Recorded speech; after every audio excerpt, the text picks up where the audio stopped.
Welcome back to the Horizon podcast. I'm Sam from the Development and Alumni Relations team, joined by my brilliant co-host Gaz.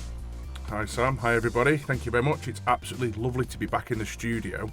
We really enjoyed recording Alice in the previous podcast, talking all about how the hospital has been, how things have worked during the pandemic, but finished on her Iron Man stories. Iron Man, Wonder Woman, she was everything. Absolutely. So in the theme of inspirational people, and the theme of this podcast, it's our great pleasure to welcome our second face-to-face guest in this very studio. It is Dominic Ryles from Kaspersky, who are a global cyber security company.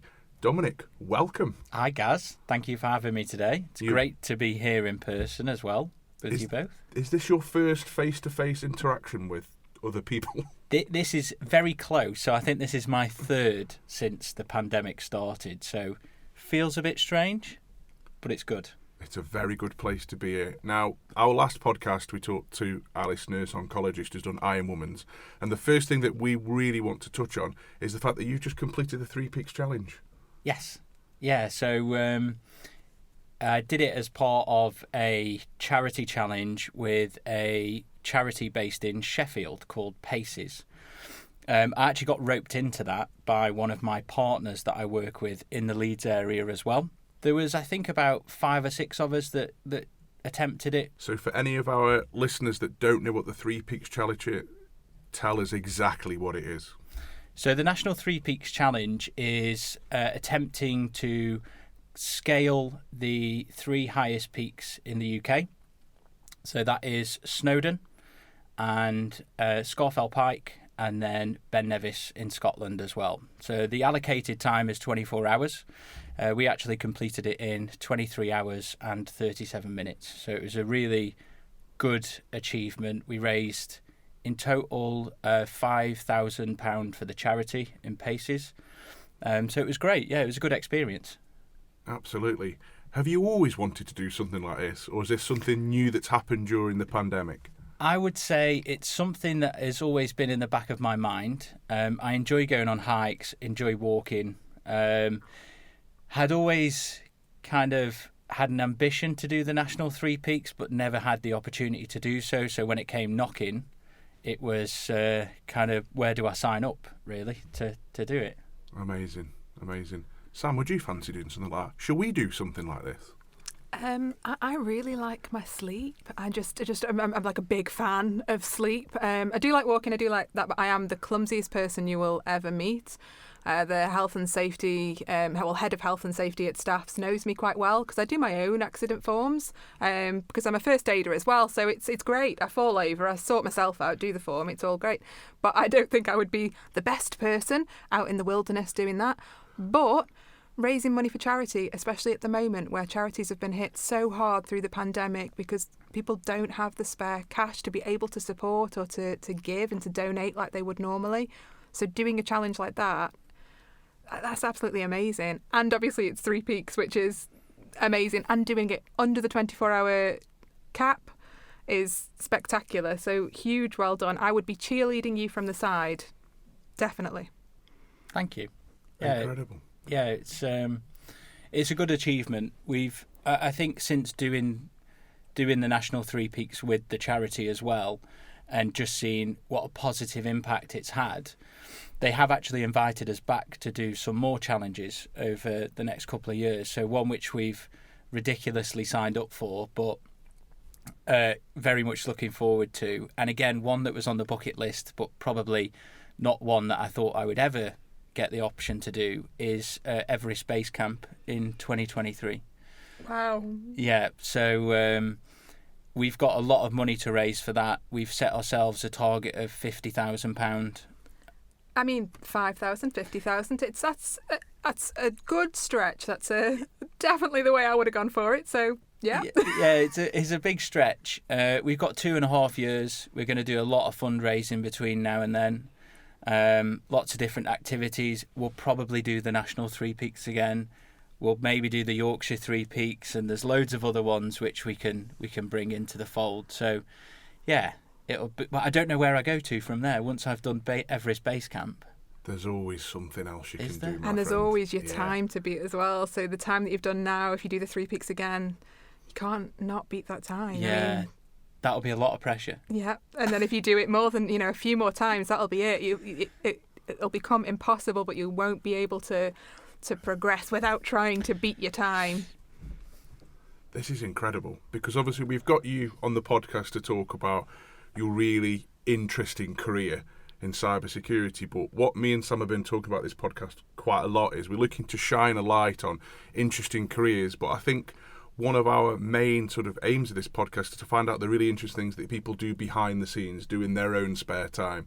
And what you've done, from what it sounds like, is you've linked work with a passion of yours, with hiking, with charity work, and you're almost seeing a benefit to your work through doing it as well, aren't you? So you're involved in these different projects, and it's really helping you in the workplace as well.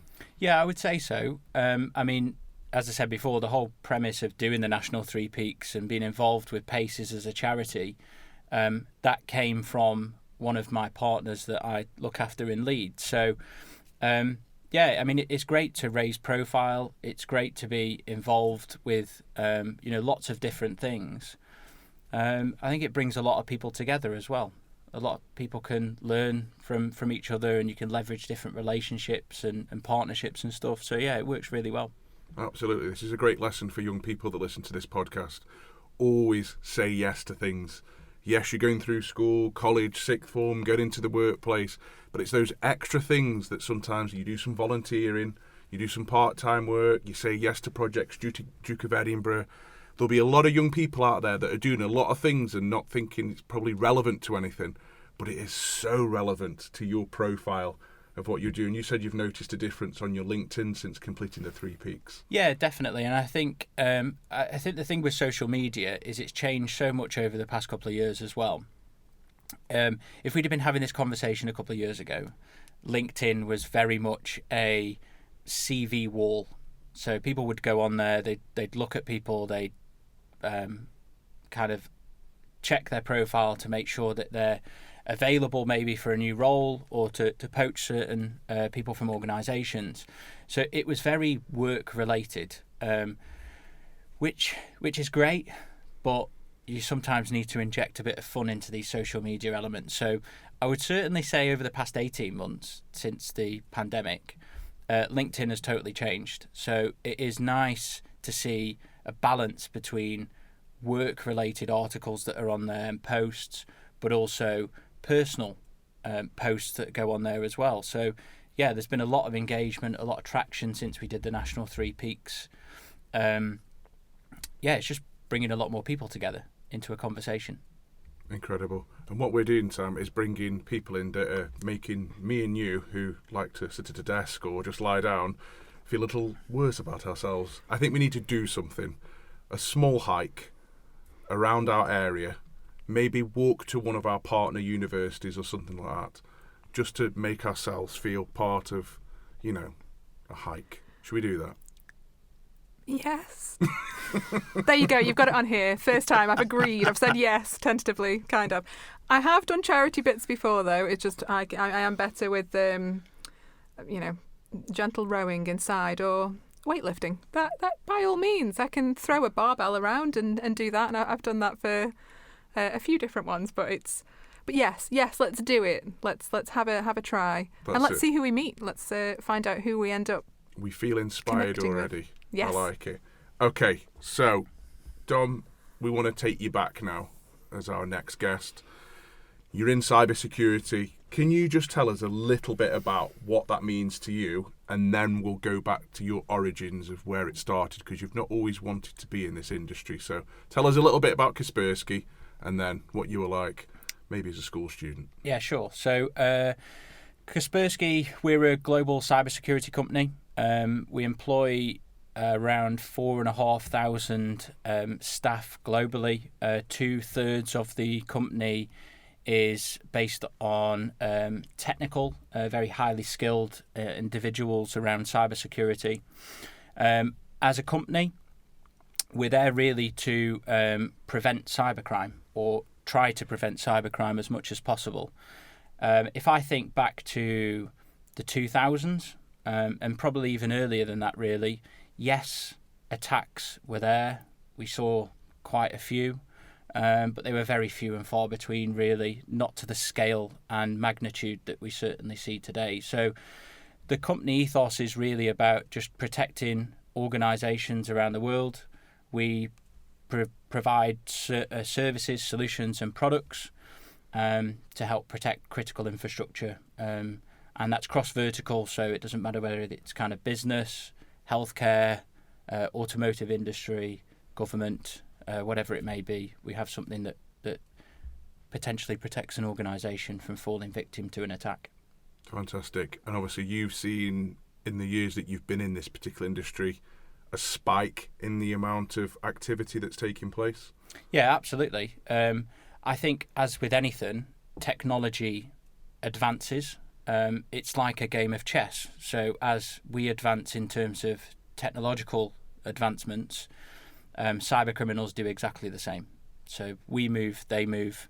They find very innovative ways of exfiltrating data or attacking a business.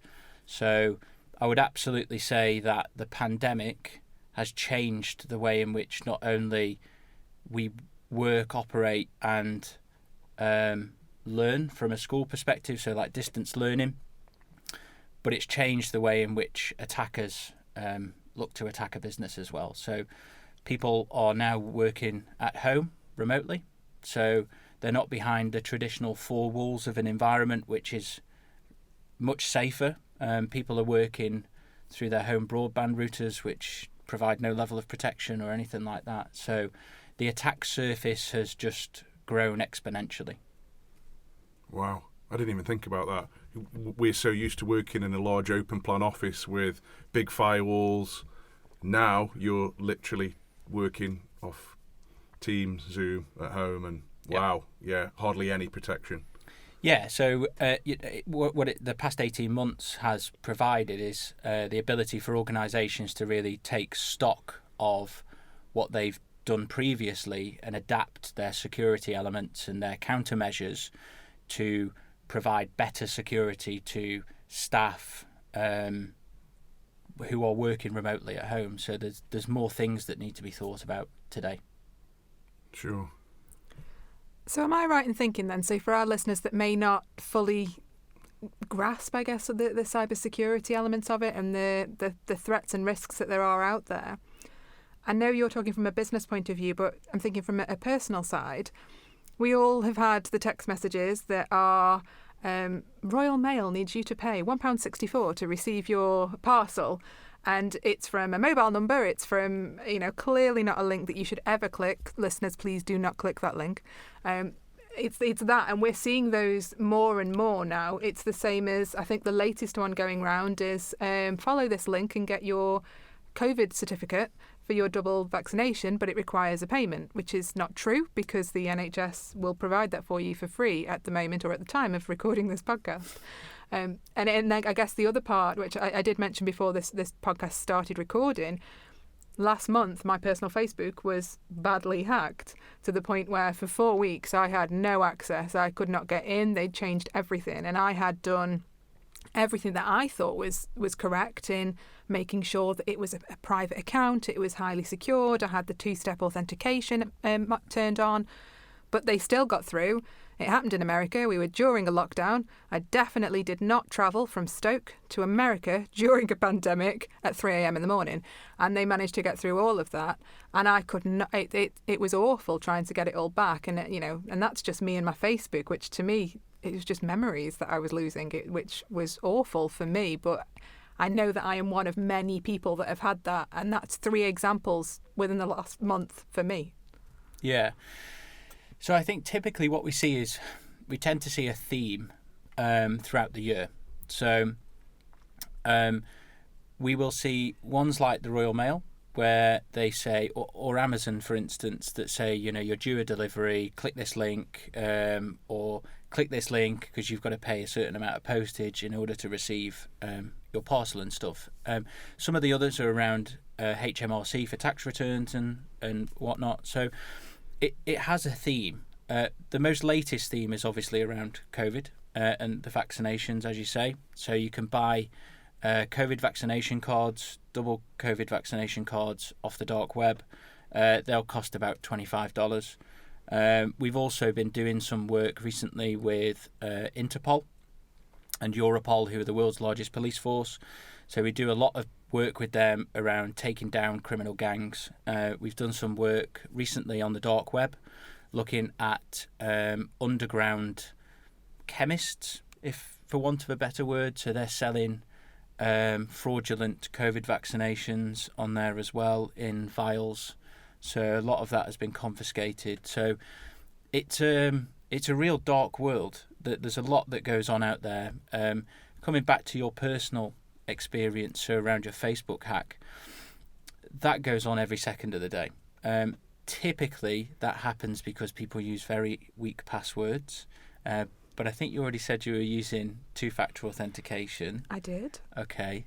So we'll take that with a pinch of salt, maybe. We'll see. No, I had the email at about 3 a.m. or something saying someone is trying to access your account. Please confirm. And then I had the text message as well. They got past both. Was the email legitimate at 2:30 in the morning? Yes. Okay. Which surprised me. Good. Good. So, yeah. So typically it's down to people not using strong enough passwords. People don't enable two-factor authentication or multi-factor authentication.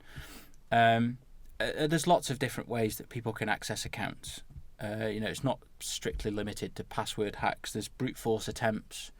2FA can be hacked in some circumstances, so they can reroute the one-time passcode, or they can trick the browser into thinking that they've entered a code as well. So lots of different ways that it can happen.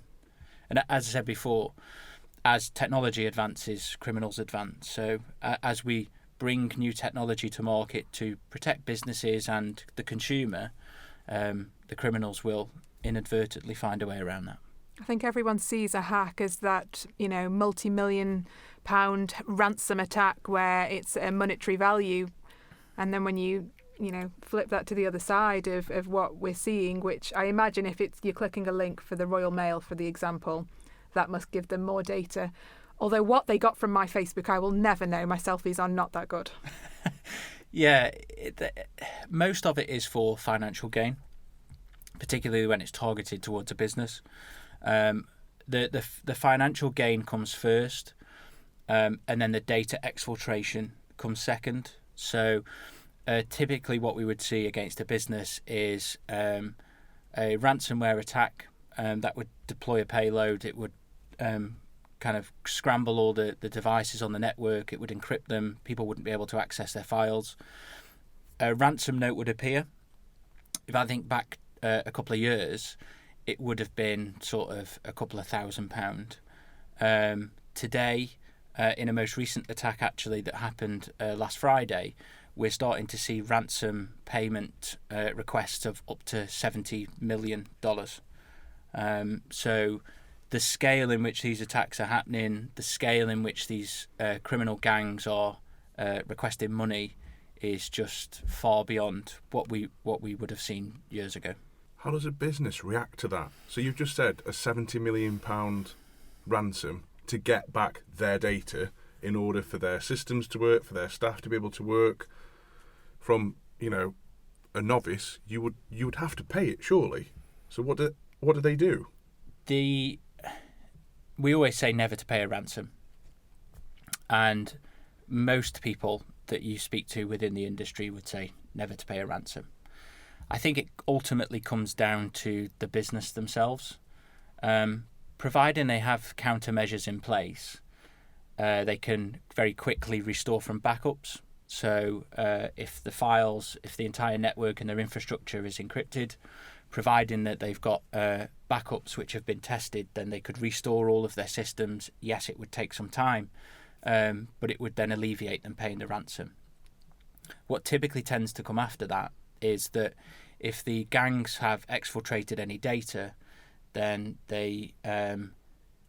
if the ransom isn't paid, then they will release the data publicly. So we see a lot of data breaches happening where data is exfiltrated, the ransom isn't paid, and that obviously infuriates the gangs because they're not getting paid. So ultimately they then release the data into the wild. That then has a knock-on effect.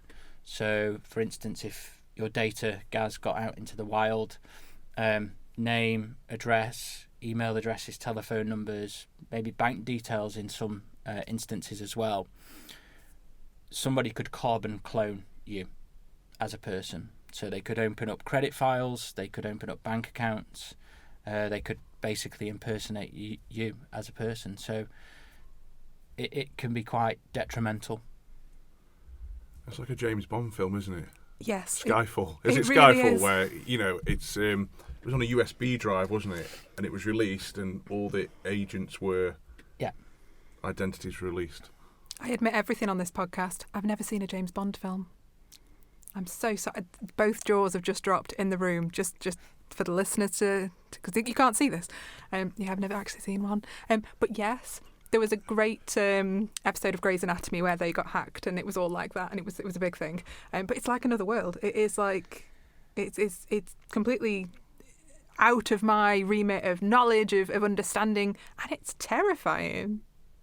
Yeah, I think there is a world beyond what the general public are aware of, particularly, and I think that's the same with most industries though as well. But I think with cybersecurity, or IT security in general, it is a different world. There's a lot goes on that just people are unaware of, and I think it is getting better. People are becoming more aware. The government have done certain initiatives over the past couple of years.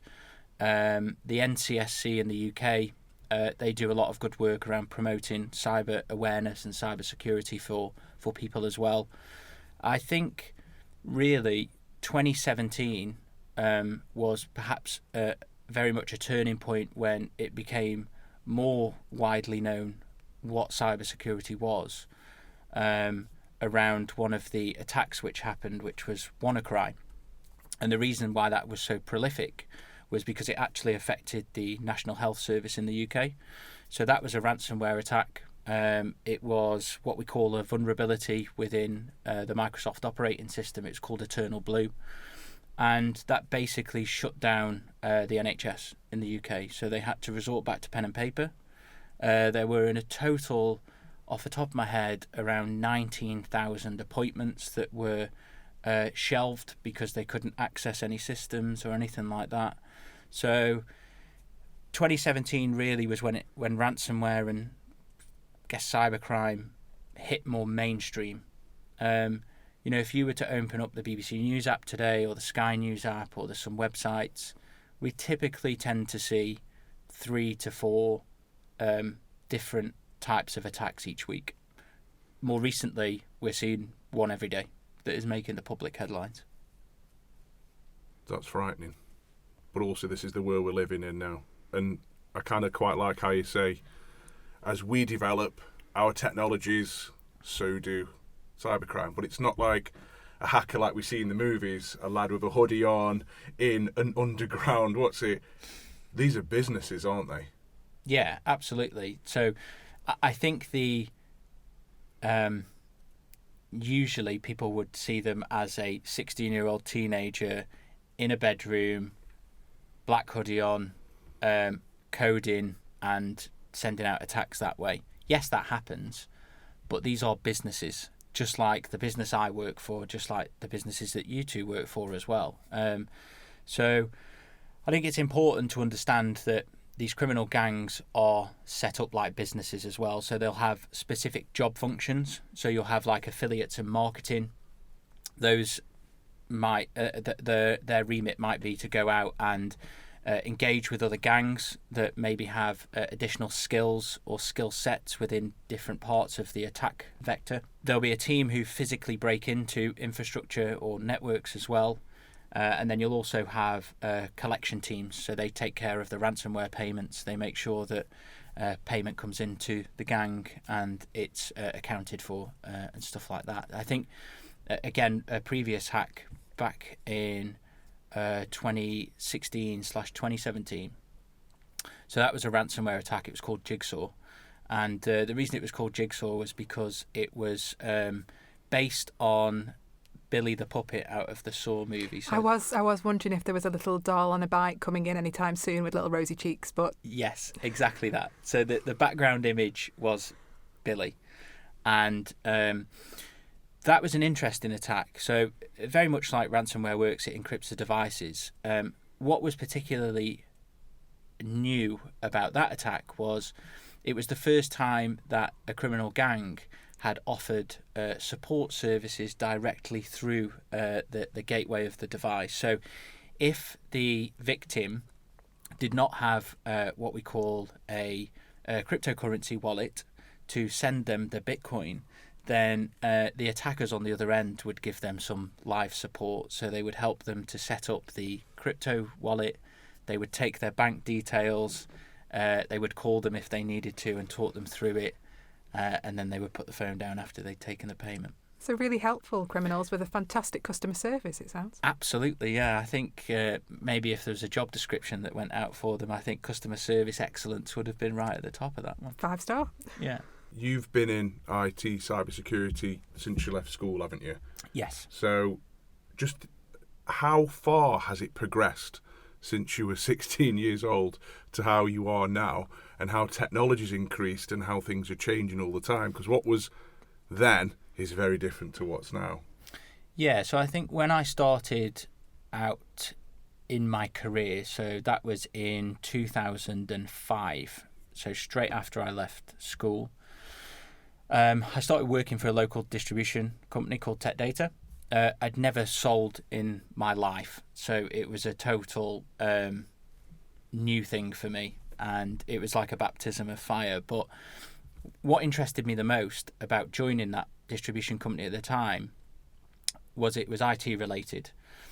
The term cyber security,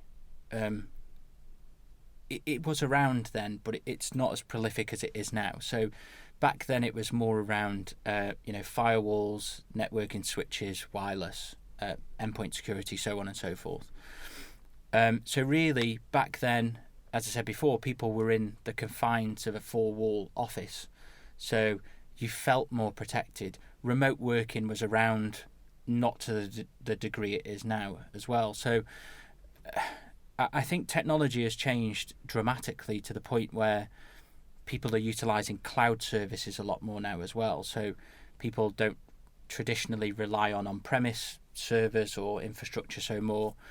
By moving to the cloud, things are becoming less secure because you can't see the shiny physical box that is within the office anymore. You're kind of reliant on the fact that the provider that you're using is giving you some protection. And then there's this thing that we call shared responsibility. So it's about understanding businesses that are putting data in the cloud. Whose responsibility is it to make sure that that data is secure? Is it the business or is it the provider of the platform? It's the business, because they're essentially got the keys to that kind of particular environment. Remote working. So as I said before, people are working at home or learning from home if you're a student as well. And you've got a broadband router, so BT, Sky, Virgin, they're not secure. So there is this whole new attack surface that has been created based on the pandemic. And obviously technology has changed a lot as well. This ties in really well with the podcast that we did with Fred Hughes. It was that part of how staff's, number one for computing. We started in, the beginning of, 1970s. Amazing. The computer filled the entire room. It was huge.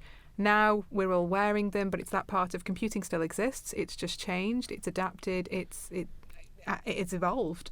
And this is exactly the same. So I think my brother-in-law he's just finished his master's actually in cybersecurity with us.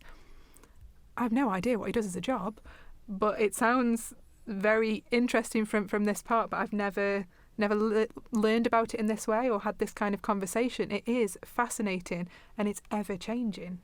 Yeah, I would say one of the other areas, so Gaz, probably going back to your comment about how technology's changed. Last year in 2020, we experienced what we call within the industry the rise of the connected devices. So going back to what you were saying about we're now wearing devices, so an Apple iWatch or a Huawei, a phone, an iPad, whatever it may be. The rise of the connected devices is all about machines or physical devices that are with us every day. So like the Amazon Alexa, the Sonos sound system, connected kettles, refrigerators, loads of different devices. They are probably the most vulnerable piece of kit out there. So there's something called secure by design, and it's about when a device is manufactured, it has to be secured at manufacturing point, so when it's sent out it can't be hacked and everything like that. So a lot of what we see around the Amazon Alexa and connected devices, they're not secure by design, so they're almost a gateway into organisations. So I remember when the Amazon Alexa first came out and there's this mad rush to go and buy one, and I'd used to go around and visit partners and customers, and I'd walk into like the CEO's office or the MD, and there'd be an Amazon Alexa there, and I'd just think, that is the gateway into your network, because that's connected to your wireless, which is connected to your infrastructure. So if there was any way that you wanted to leap in kind of undetected, that would be the way. Alexa is always listening. Always. I've got them at home. Admittedly, she's playing currently for the dog, keeping him very happy in the kitchen. But yeah, she is always listening, and she just sometimes pops up and you haven't said anything. There might have been no noise in the living room that time, and she just starts talking. She just likes to be involved. So I can see how that would be scary, but I also do like asking her to play music. So lazy on my part. Yeah, they're a great piece of kit, don't get me wrong. I have a few. Good to know. I like this. Yeah, so I have a few. But you just have to make sure that behind it is secure, whatever it's connecting to. So yeah. Amazing. So for the students that listen to our podcast as well, maybe from the schools that we work with, you did a fantastic series for High Horizons recently with a couple of our local schools talking about hacks and ransomware and how to get into the industry, and you've got your final session coming up. For a young person that's keen on IT, is really enthused by listening to you speak, what sort of advice would you give for a young person that's keen to work with the likes of Interpol and these bigger companies that you are? I think it really depends on the type of role that you're looking to undertake. So I was extremely lucky, to begin with anyway, in the early parts of my career. I was in the right place at the right time after school.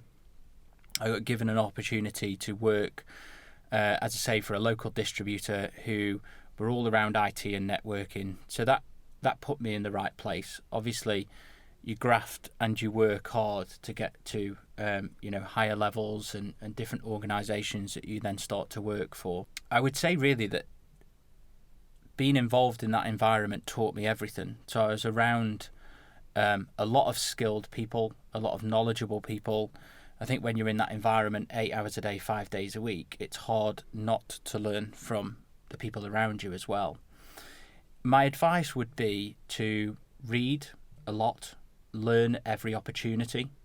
My hobby became my career, and Gaz, you'll know this, because family members often mock me for my hobby becoming my career. It's an industry that I'm engrossed in. Pick your chosen path, learn a lot, attend classes, whether that be curriculum-based classes or external-based classes as well. There's a lot of resources online where you can go and sit cybersecurity examinations. You can learn a lot from online people. Look at industry certifications as well, and then surround yourself with the right people. You learn from people. I think is it 70% is learnt on the job, or 60% of learning is made on the job, something like that. So I think learn on the job, surround yourself with the right people, and you'll go far. I think that's spot on, and I think it's really worth pointing out that we have highlighted a few scary facts about remote working and online and things like that. But what's available to young people now wasn't available to you straight out of school. You were getting all that support 8 hours a day, working in an office with professionals. Now there's webinars, there's online sessions, there's qualifications you've already mentioned. So for a young person to aspire to be in a position that you're at now, you called it's the graft. It's going that extra mile. It's doing things like your Paces Challenge, your 3-piece challenge. It's always doing that little bit extra and finding new people to speak to and building relationships all the time. Yeah, absolutely. I think today there is so much available to young people. Whether it is you go through the curriculum way and go through to college and university, which is amazing. It's a very structured way to go around. Or if, like me, I left school not really knowing what I wanted to do. I just knew it was something IT related at the time. And right place, right time. But I think once you're in that environment and it's surrounding you, you quickly learn from the people around you, and you do your own homework. It's an industry which is ever changing, and I think personally, and hopefully for the listeners as well that aspire to be within the industry, it's something that keeps me coming back for more as well. No day is ever the same. It's ever changing. There are new things to learn. And there was an article that I read the other day, and it made me laugh. It was along the lines of, within the industry, the more you learn, the more you forget. And that's because technology is changing so much, and you're trying to keep up with the pace of technology, that actually there are inevitably some things that you learn in your early days that kind of go out the window and you forget. So it was an interesting article that I read. But the weird part is if I asked you to probably sing the words to a Venga Boys song or something daft like that, it would weirdly come back to you, and that never makes sense to me. I would rather keep some of the knowledge that I'm learning, some of the bits that I've actually tried for, than being able to, sing out a Backstreet Boys song that I haven't heard for 20 years.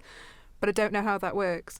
But it's also really good for what you've been saying there, of that part of, there is so much out there for young people to try, because it isn't that point now where it's limited on what you can go on to do.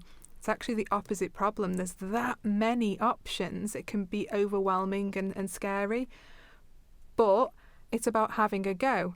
See if you can try some learning online. See if you like it. It might then branch you out to somewhere. Like you said, you wanted something in IT. You might not have realised, you didn't realise cybersecurity at that point, but you've had a go, had a try, met people, kept going, worked through it, worked hard, and now, as you said, your hobby is your career. Yeah, absolutely. There's a lot that's gone on between my first role in 2005 and to present day. A lot of travelling across the UK, Europe, America as well, getting to meet with very influential people within the industry. It's just every day's a school day. But you're right, there's almost too much information that is out there today. So it's about refinement. It's about understanding where you want to go to in your career. It's about understanding the stepping stones that you need to take to get to there. Have the goal in mind and work backwards as to how I get to that goal. Would be some more advice. That's really interesting. On the flip side as well, for young people that don't have a goal, the pandemic has affected year 10, year 11, 12, 13. They have learned so much remote working, haven't they? They've become so familiar with webinars, with accessing materials, further reading themselves instead of just being given them in the classroom. There'll be a percentage of young people out there that have really tooled themselves up for their future career with what's happened in the pandemic and are already doing further reading. Like, you're forever reading different stories, keeping on top of the news, a little bit of forecasting. You kind of know what's going to happen. You probably due a certain threat from a particular area. So for a lot of young people, I find this really exciting for them, that IT is not just coding. That technology, you don't quite know how far technology can go. And that's really exciting for a young person. Yeah, I think, again, comparing where we are today with technology compared to where we were 10, 15, 20 years ago, there are definitely some things which I guess we didn't see coming. So the cloud is a great example of that. Most applications, most pieces of software, most services that we access today are in the cloud. So that's a technological advancement far beyond where we probably thought that we would be. And there'll be more to come. Technology is progressing at a rate far beyond probably what we can comprehend. There is a lot of technology out there that you look at automatic cars, so self-driving cars. They've been tested for years. It won't be long till we see them. And there's other types of technology which we're yet to kind of understand, but augmented reality and how that can help within certain verticals, that particularly helps in healthcare. So there's a lot of testing that goes on within the healthcare industry around virtual reality rather than kind of physical. So a lot of the learning can be done in a virtual environment as well, and the same will happen in other industries. You mentioned that is something that we have currently just done as a university. We have immersive suites. So we have immersive suites that link together with our business school, our health, our law. It connects across the different areas, because when you are out in the real world, you're never just one. You are multiple departments all work together, multiple companies all work together. So it's really interesting to see how that's changed. And then I think the other part of that as well is if we just think of us in this room from when we were little to now, the things that have changed throughout that time, the different bits of equipment and things that we've learned and the ways in which we've learned is completely transformed in such a fast like time period, which you would have never thought. And it's it wasn't that long ago that mobile phones having the giant one in a car that we can attached. That's not that long ago. I did my GCSEs in 1998. I didn't have the internet at home, hardly any of it within school. You talk to young people now, they're like, sorry, what are you telling me? And to me, that's not that long ago. So for a young person, what's available to them now and what's coming in the coming years, wow. Yeah, I think, again, referring back to the pandemic in the past 18 months, communication, collaboration, and the way in which people come together has changed the future of how we all do things. So around the kind of VR and the connectivity of people, you can bring anybody closer together no matter where they are around the world. So, for instance, I work for a global company, so we have many thousands of people dotted all over the world, but on a weekly basis, most of us will get together. So I could be speaking to people in Spain, Italy, HQ in Russia, America as well. So it's totally changed the way that we operate, the way that we collaborate and communicate with each other. So for me, and our remit for our project is working with underrepresented groups of young people with low progression to HE. There's no reason why students that we work with can't work for a company and be connected to New York, Tokyo. The world has become a smaller place, and aspirationally for a lot of people, that's something within their reach that they probably never thought would be. Absolutely. So most job specifications that I've personally seen over the past couple of months have not been tied to a particular location. So it's all around remote working nowadays. So absolutely, any student or anybody listening to the podcast can get a job working pretty much anywhere and be connected and communicating with anybody. So our HQ in the UK is in London. Obviously, I'm based in Stoke-on-Trent. We speak most days, all of us as a team. But as I say, our main headquarters globally is in Russia. And we connect with them on a daily basis. So location is irrelevant today, I feel. Removes so many barriers, Sam, doesn't it? It really does. Although I am I am still a fan of face-to-face. I love technology. I think it is brilliant. I love being able to, connect with my father-in-law. He's based in the States. My partner's, the rest of his family are in Swansea, being able to connect with them, and his little sister, it was her birthday yesterday, and she was doing her unboxing of all of her stuff. She watches way too much YouTube, but she was doing all of that, and it was so lovely to feel like we were in the room with her. But I do still like how we are now. I do like this, so I like the balance of the two. But it's vast. What people can go onto is vast. I agree. I don't think you can beat face to face. I think there is something about being around people, the atmosphere, the buzz of seeing each other. Absolutely. I said at the beginning, this is the third meeting in terms of meeting with people physically that I've had since the pandemic. So it's amazing to be around people, and I'm looking forward to it more. Going back to events, going back to see partners and customers physically. But I think it will be a hybrid model. I don't think I'll be out as much as maybe what I would have. There's definitely some meetings which can be done virtually rather than physically. So I think moving forward, it'll definitely be a hybrid model where people connect with each other. It's changing people's lifestyles, isn't it, as well? That work-life balance. The old 9 to 5 is changing, and I think it's, for young people coming through, is that ability to work of an evening and work at times that suits them, that they're going to be born into that world, aren't they, that industry. It's difficult for maybe older people that are very used to a set way of working, so moving into this blended approach. But for a lot of young people listening to this is their future. I get to do my washing whilst I'm at home as well, so that's cool. But no, seriously, there are benefits to the hybrid working. So you can have a better blend of work versus personal life. The commute will have gone for some people. So some people will have probably been used to commuting for maybe an hour or two in the morning, an hour or two in the evening.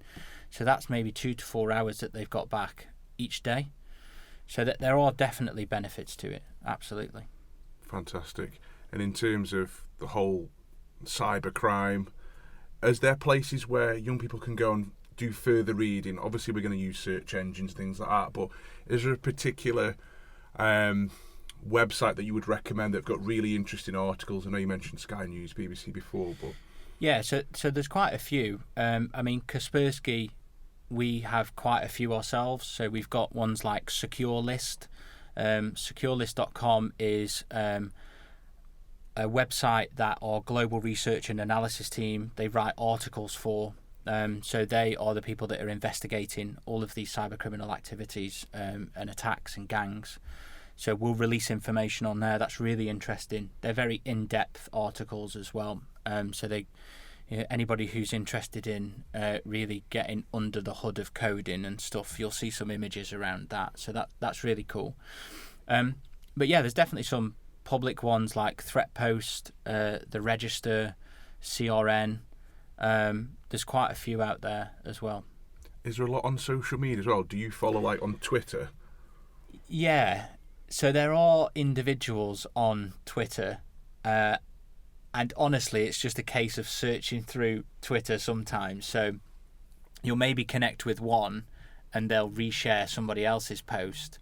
So then you look on their profile and you understand who they are as well. So I think there's a lot of accounts on Twitter. There's a lot of again influential people, a lot of intelligent and knowledgeable people within the industry as well.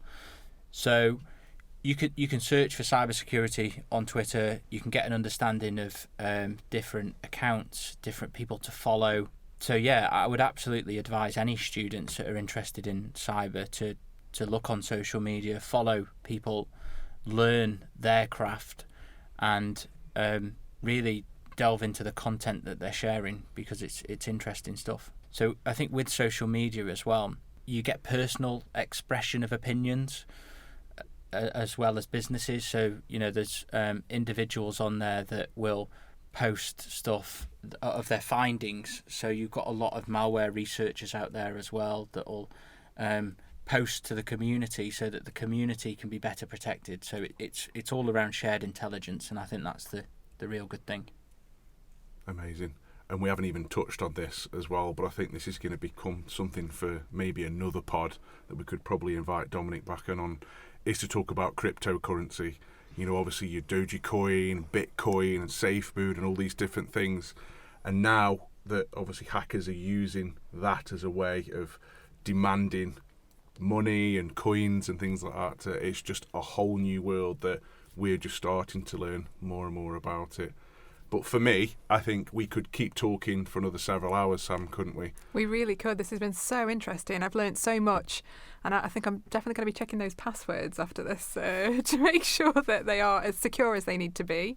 Absolutely, because I think you've proved, I think you can hack into somebody's account by looking at their Facebook profile, looking at pictures, looking at family members that you've already mentioned as well, and I suppose if you work out dates and things like that, it's reasonably easy to hack in. So I think it's important for our listeners to have a rethink of their passwords and make it virtually impossible. But the biggest problem is remembering them and people having them in books or in notes on mobile phones. So I think there's something, and you can confirm this, if anyone's got an iPhone, there's like a bank in there, isn't there, for passwords you can put in? Yeah, so you can either use the native, if you've got iOS. I'm not sure if they do it on Android. They may do. But that will store all of your passwords for you, and they're all unique, so you're not reusing the same password. But there are password managers out there. So password managers basically write you unique passwords every time. They store them in the vault, as they call it, and you can call upon them passwords at any point. So you're not reusing passwords on Facebook accounts. He's looking directly at me on this one, just so you all know. You never just added like an extra number at the end. So it's not like Sam12, then it was Sam1234, then it was... So it was Gaz that hacked my Facebook account. He's using my selfies. Absolutely. So on behalf of everybody at the Horizon Podcast, Dom, you've been an absolute star for us. Thank you so much for taking part. Sam? Thank you so much. You are welcome back anytime. This has been so interesting. Thank you for having me. I've really enjoyed it, and it's been good to talk about something that I'm extremely passionate about. And, you know, hopefully this goes on to help students or, you know, anybody listening, that cybersecurity is a great sector to be in. So I urge you all to look into it and progress a career. Most certainly. If not progress a career, make sure all your things are safe, as we've already talked about. So it's a housekeeping lesson that we've had today, Sam. It really is. Don't click the links. Have a secure password. Don't use it at the same password on anything else. I think that was the majority of the ones covered from there. But yes, I'll be fixing this all afterwards. Absolutely. Dom, thank you very much. Thank you. Goodbye. Bye.